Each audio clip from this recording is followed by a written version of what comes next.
Ya, halo guys. Bismillah. Assalamualaikum warahmatullahi wabarakatuh. Gimana kabarnya? Sehat semua? Ya, semoga kalian selalu dalam perlindungan Allah Subhanahu wa taala. Wait.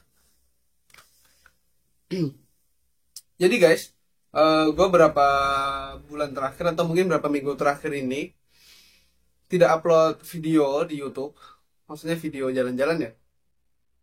Kenapa gue nggak upload video jalan-jalan beberapa bulan terakhir ini? Ya jadi sekarang tanggal 18 Agustus ya BTW. Dan gua abis ngejual motor itu sekitar tanggal 29 Juli. Ya, jadi dari tanggal 29 Juli sampai sekarang 18 Agustus gua tidak memiliki motor sehingga gua tidak bisa jalan-jalan ataupun camping ataupun touring kemana-mana. Ya, kurang lebih seperti itu keadaan gua sekarang. Dan kenapa udah berjalan 2 minggu lebih gue sampai sekarang belum punya motor, padahal kan seharusnya kalau habis jual motor punya uang buat beli motor. Nah, kenapa gue belum beli motor? Ya, ini dia kejadian yang sangat wow gitu loh. Ini guys, gue habis kena skema atau kena penipuan dengan bentuk penipuan segitiga.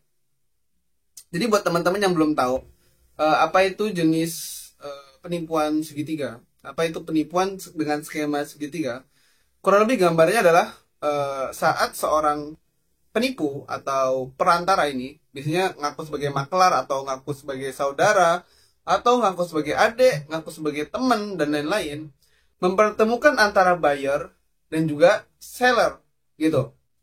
Jadi penipu mempertemukan buyer asli dengan seller asli, si pemilik kendaraan, kemudian dipertemukan, tetapi tidak boleh saling berkomunikasi. Jadi bagaimanapun caranya si penipu ini, atau kita sebutnya ya si penipu lah ya, si penipu ini membuat antara buyer dan juga seller yang asli itu tidak komunikasi antara mengenai harga, mengenai nomor rekening dan lain-lain nanti gitu.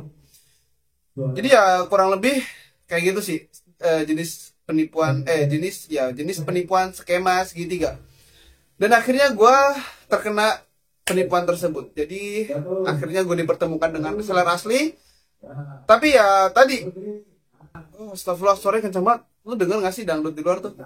Ya gak apalah, lagi pesta rakyat kan. Lagi 18 Agustus, masih masa-masa merayakan kemerdekaan. Jadi si buyer yaitu gue dipertemukan dengan seller asli. Dan akhirnya gue dibuat tidak bisa berkomunikasi dengan si seller asli nih. Jadi pokoknya si penipu ini membuat dan berusaha banget buat gue nggak komunikasi secara intens dengan si pemilik aslinya, dengan si seller aslinya. Kurang lebih begitu jenis penipuan segitiga. Dan gue akan menceritakan secara langsung atau menceritakan langsung kejadian yang menipu gue dari awal sampai akhir. Semoga dengan video ini teman-teman tidak ada lagi yang terkena penipuan dengan model seperti ini. Ya karena jujur aja. Gue itu udah beberapa kali baca atau dengar berita atau kejadian tentang skema segitiga ini. Dan ya, gue udah waspada dan akhirnya kena juga akhirnya. Ya, innalillahi. Kurang lebih seperti itu. Dan ya buat teman-teman yang belum tahu kita langsung ini aja deh, nanti kita langsung ceritain aja. Oke, mari kita cerita. Nah, kejadiannya kurang lebih kayak gini guys. Jadi waktu itu gue ngeliat sebuah iklan di FB, dan ya ini tuh dia, ini kurang lebih ya tadi gambarnya, Nmax-nya. Terus gue tanya kan, apa ini masih ada, minus apa ya bang? Terus gue bilang masih pak, minusnya pajak off selama 2 tahun. Kondisi motor seperti di video ya pak, kilometernya masih rendah, jarang dipakai. Terus gue nanya itulah, minus lainnya apa ya bang? Nanti bisa bantu perpanjang pajak nggak? Terus dia bilang minus pemakaian aja. Nanti kalau mau perpanjang untuk KTP bisa dibantu pak. Saya bisa nego. Boleh pak, asal nawarnya jangan kebangetan. Nggak apa-apa. Nah jadi ini tuh awalnya harganya kalau lupa nggak tahu ini tadi harganya 20 juta pas apa 20 juta 100 gitu. Pokoknya kalau nggak salah 20 juta sih. Makanya harga itu masih masuk akal guys. Jadi nggak terlalu murah, tapi masih masuk akal gitu loh. Murah tapi nggak terlalu murah, masih masuk akal. Soalnya kan pasarannya masih di angka 23 atau 24 gitu kan. Gue tawar 18,8, nggak bisa, kata dia 19 deh. Saya bisa cek ke rumah kapan ya bang? Siang ini ada juga sih yang mau cek. Nah ini dia kesalahan gue. Dia mancing dengan kata-kata siang ini ada sih yang mau cek. Nah gue malah takut kehilangan gitu loh, malah buru-buru takut nggak dapat. Nah ini kesalahan besar ya buat teman-teman. Maksudnya kalau kalian memang pengen beli itu kalau bisa nggak usah buru-buru, oke? Terus gue nanya kan jam berapa bang? Jawablah, saya posisi lagi kerja, tapi unit dan surat-surat saya tinggal di rumah. Kalau mau cek boleh aja. Nah ini dia, kalau udah kayak gini udah red flag, oke? Kalian pokoknya kalau udah kayak gini tuh udah red flag nih, kata-kata ini nih udah masuk red flag. Dan jangan sampai diterusin gitu loh. Kalau mau diterusin bisa, cuman harus semakin waspada gitu loh. Nah gue nanya kan, karena tadi gue takut keburuan, makanya gue nanya, ini duluan atau saya nunggu ya, nanti siang cek dulu ya. Ini duluan atau saya nunggu yang nanti siang cek dulu ya. Terus dijawab sama dia, saya sih mana yang duluan aja pak, soalnya emang perlu cepet juga sih. Bapak mau ceknya kapan? Saya sebelum zuhur, paling saya OTW dari Bekasi. Abang lokasi mana ya? Jaktim mana? Jaktimnya mana? Terus dia bilang di Jalan Lapangan Tembak Ciracas. Boleh pindah ke WA nggak bang? Nah terus dia nanya tuh, maaf ini nanti rencananya mau cek atau kalau cocok langsung dibawa pak? Semisal cocok, untuk pembayarannya bagaimana ya? Saya nggak nerima tukar tambah atau dicicil ya pak? Nah ini masih oke kan? Pertanyaan saya nggak dia bilang saya nggak nerima tukar tambah atau dicicil ya pak, itu oke. Cuman di atasnya nih dia nanya semisalnya cocok untuk pembayarannya bagaimana. Nah itu kan salahnya gue langsung jawab cocok langsung bawa, pembayaran transfer langsung di muka. Gue bilang cash gitu kan. Ini kesalahan besar nih, seharusnya gue bilang pembayarannya cash aja gitu loh.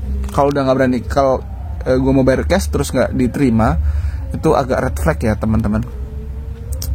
Terus ya oh gitu, yang penting setelah cek kalau cocok langsung dibayar nggak apa-apa, boleh pak. Ini kata-katanya sebenarnya nggak ada mencurigakannya sama sekali ya guys. Cuman karena gue waktu itu nggak ngeh, makanya ya gue pede-pede aja. Ini nggak ada yang mencurigakan kok chatnya. Cuman tadi doang nih yang ini nih, ini nih yang satu ini sama yang kedua ini nih, gue jadi makin terburu-buru gitu loh, takut kehilangan. Dan itu kesalahan terbesar. Terus berikutnya boleh minta WA. Gue minta nanya kan, kalau emang beneran jadi mau cek, kalau emang beneran jadi mau cek, nanti chat aja pak, ini WA saya gitu. Ya akhirnya gue ngehubungin orang ini, ngehubungin penipu ini via WA, dan kita lanjut ke WA. Dan ini setelah tadi dari Facebook, akhirnya gue pindah ke WA. Gue tanya, assalamualaikum, halo bang, ini yang ada di Ciracas ya? Di Ciracas ya? Waalaikumsalam, iya benar, maaf ini dengan bapak siapa dan dari mana ya? Gue bilang bapak Jundi daerah Pondok Gede. Baik Mbak Jundi, saya Haji Sultan. Nih gue bodoh apa gimana ya? Sejak kapan orang manggil dirinya Haji Sultan? Salam kenal ya pak. Mencurigakan banget kan. Baik Pak Haji Sultan, salam kenal. Iya pak, rencananya bapak kapan mau cek unit ya? Soalnya nanti siang ada juga yang mau lihat. Nah ini nih, gue malah makin terburu-buru gitu loh, makin gak mau keduluan gitu loh. Jadi semakin buru-buru. Sebelum zuhur saya OTW pak dari Pondok Gede, insyaallah boleh diserlok pak. Oh gitu ya, mudah-mudahan jodoh pak. Udah lihat video unitnya nggak pak? Sudah tadi, oke pak, sepertinya kondisi unit seperti di video ya pak. Unit masih mulus pak, jarang dipakai, cuma minus pemakaian dan pajak off 2 tahun. Selebihnya aman, tinggal pakai aja. Maaf pak, sebelumnya mau tanya, bapak pakai rekening apa ya?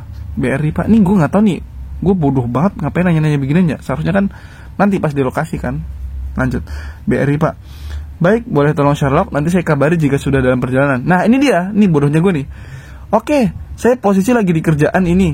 Bentar, saya mintakan sama orang rumah ya pak, nanti saya kirim. Seharusnya kan kalau memang itu motor dia, ya kan, dia seharusnya dia tahu lah alamat rumah dia, masa dia nggak tahu gitu loh. Bodoh banget nih gua. Oh ya Pak, STNK-nya atas nama Bapak Sultan atau atas nama siapa? Nah setelah gunanya ini, dia nelpon tuh. Nelpon apa namanya, ngejelasin kalau ternyata itu bukan nomor dia, bukan STNK atas nama dia, tapi atas nama iparnya. Nah gitu guys, atas nama iparnya. Dan dia sekarang perginya lagi pakai mobil, jadi ya alasan dia kenapa pakai nomor iparnya, dia tuh ngejelasin dengan suara yang lembut, dengan santai gitu loh. Jadi ya gue terkecoh gitu loh. Dia ngaku sebagai dia ngaku STNK-nya itu atas nama iparnya. Terus tapi ini bener pasti ya Pak, nanti kalau mau OTW kabarin dulu ya Pak, biar saya bisa bilangin orang rumah tuh nunggu Bapak. Ya Pak, insya Allah saya OTW zuhur. Siap, baik Pak. Tuh dia nelpon, Assalamualaikum Pak, maaf saya OTW-nya insya Allah sekitar jam 12:30 ya. Tuh, dia tuh nelpon gue berkali-kali, ya Allah, Pak saya OTW ya, Pak sudah sampai. Nah ini dia tuh gue akhirnya share Sherlock gitu. Kalau udah ketemu kabarin ya Pak. Nah ini nih, oke Pak, udah ketemu Pak. Pak boleh minta kontak iparnya tuh, dia nggak ngasih. Padahal seharusnya gue udah harus curiga nih. Masa gue nggak boleh minta kontak iparnya yang ternyata itu pemilik aslinya. Sabar ya Pak, nggak lama lagi Pak, soalnya udah di jalan keluar. Tuh, dia nelpon berkali-kali. Gimana Pak, udah cek semua Pak? Boleh minta nomor rekening Pak? Ini dia tuh nelpon buat pas gue udah gini. Jadi pas gue udah ketemu sama yang dibilang iparnya itu atau seller aslinya, dia tuh nelpon gue berkali-kali. Tujuannya apa? Biar gue nggak fokus sama transaksinya, gue harus fokus biar gue buru-buru gitu lah pokoknya lah. Gue ngerasa kena buru-buru sih, jadinya gue nggak bisa maksimal ngobrol sama si seller aslinya gitu loh, yang dia ngakunya itu sebagai ipar dari si Pak Sultan gitu. Ya udah, akhirnya setelah gue cek dan ternyata udah oke semua, boleh minta nomor rekening Pak, udah kan. Terus ya udah, akhirnya ya dia ngirim nomor rekening, kirim buktinya ya Pak kalau ke saya kalau sudah dikirim. Nih dia nelpon sambil nunggu gue transfer. Ini bodoh banget sih. Terus dan ya ini dia, gue transfer 19 juta. Dan dia bilang sebentar saya cek dulu ya Pak. Siap. Gue telepon, panggilan suara tidak jawab. 5 menit gue telepon, kok gak dijawab. Sudah Pak, gila, langsung cek satu. Dan 13.48 gue telepon lagi, ternyata nomornya udah dibuang sama dia, entah dinonaktifin apa gimana. Tapi bener-bener udah gak bisa ditelepon. Dan ya kena scam gue. Dan kurang lebih seperti itu kisahnya ya. Ya halo ya, jadi gini, mungkin dari tadi yang gue ceritakan itu ada banyak hal yang harus diwaspadai ya. Yang pertama itu, kalian kalau bisa jangan pernah terburu-buru dalam memutuskan suatu hal. Karena jujur aja, gue itu kemarin salah satu kesalahan terbesar gue itu buru-buru. Oke, itu yang pertama. Yang kedua, jangan pernah mau dipertemukan dengan orang lain kayak gue. Itu gue tuh kan dipertemukan, atau jangan sampai mau ada perantara gitulah. Jangan sampai mau ada perantara. Terus yang ketiga, walaupun kalian udah fix, cek kondisinya udah oke motornya. Gue tuh kemarin udah oke kondisi motornya, udah gue test ride. Dan ya ternyata masih kena scam loh. Maksud gue nggak punya hak menuntut si bapak yang seller aslinya, karena memang dia pun kena tipu. Dia pun nggak kenal sama si Haji Sultan tadi loh yang ngaku-ngaku itu. Kurang lebih kayak gitu. Jadi yang tadi pertama kan jangan sampai kalian terburu-buru. Yang kedua, jangan sampai kalian mau transaksinya pakai perantara. Dan gue bodohnya ya itu perantara itu gue udah sering banget dengar cerita gituan tentang skema segitiga kayak gitu. Cuman nggak tahu, karena gue buru-buru, terus gue seneng banget gitu loh, udah bakal dapat motor nih, gila kan, gue seneng banget gitu loh, kayak wah pulang-pulang bawa motor nih kan, bawa motor baru gitu kan. Nah itu makanya gue kayak ya udahlah, itu pokoknya jangan terburu-buru, jangan terburu-buru, sama jangan mau ada perantara.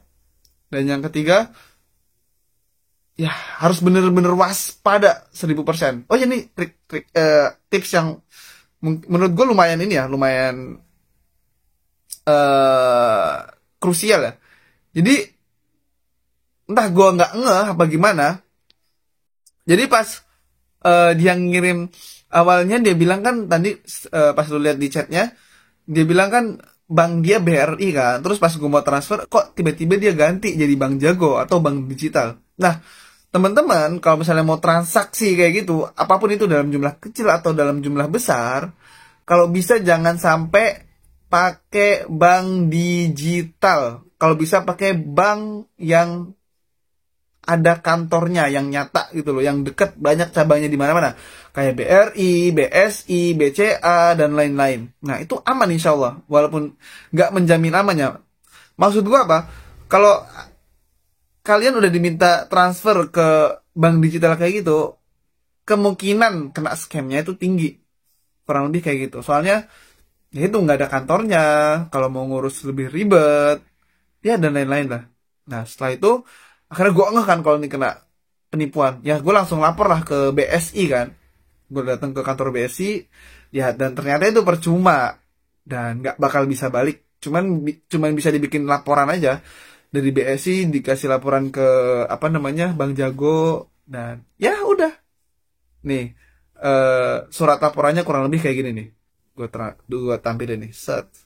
Ya ntar gue edit lah ya. Intinya kurang lebih kayak gitu tentang penipuan gua, tentang gua yang tertipu dengan skema segitiga. Ya intinya harus bener-bener waspada, harus bener-bener hati-hati. Astagfirullahaladzim, jangan terburu-buru, itu paling penting. Jangan terburu-buru dan jangan sampai terlalu senang gitu loh. Kalau gue jujur aja kemarin terlalu senang gitu, kayak gue udah ngebayangin, wah gue bakal balik pakai motor itu tuh gitu. Jadi ya gitulah pokoknya. Semoga teman-teman tidak ada lagi yang terkena kasus beginian, dan ini sangat menyedihkan. Sumpah gue setelah transfer dan tidak ada respon, gue langsung panas dingin, gemeteran. Ya lu tau lah orang kalau abis kena penipuan atau misalnya orang abis kena musibah itu kan rasanya duk gitu loh. Dan gue kayak gitu posisinya. Dan ya sampai sekarang gue belum punya motor. Semoga teman-teman terhindar dari segala macam jenis penipuan, baik itu penipuan yang udah terkenal ataupun modus-modus penipuan baru. Ya, mungkin ini aja. Share pengalaman aja ya. Sumpah sedih banget gue. Cuman ya udahlah, apa yang terjadi udahlah. Dan gue cuma bisa berdoa semoga orang tersebut tobat lah ya. Kasihan juga, barangkali ada orang yang bener-bener nabung dari nol atau bahkan nabung dari minus, mau beli motor buat kerja atau buat apa malah kena tipu. Itu kan kasihan gitu loh. Ya semoga dapat hidayah penipunya, dan ya uang haram tetaplah uang haram. Semoga semua penipu yang ada di dunia ini bertobat. Entah, walaupun ini mustahil sebenarnya, cuman gue ya berdoa aja semoga mereka bertobat. Dan semoga dengan doa gue ini mereka bertaubat, gue juga dapat pahala. Ya, kita cukupkan. Sedih banget. Ya, kita cukupkan video ini. Ya, terima kasih sudah menonton. Wassalamualaikum warahmatullahi wabarakatuh. Oh ya, ada satu lagi tambahan. Tipsnya yaitu kalau bisa kalian, ini paling aman ya, ini paling aman untuk menghindari penipuan segitiga itu kalau bisa kalian menyediakan uang cash sesuai nanti harga yang bakal kalian beli. Itu aja sih. Itu yang paling aman. Memang paling aman tuh dari penipuan skema segitiga ini ya, uang cash itu paling aman. Oke. Terima kasih sudah menonton. Semoga semua tidak ada yang terkena musibah yang sama. Amin ya rabbal alamin.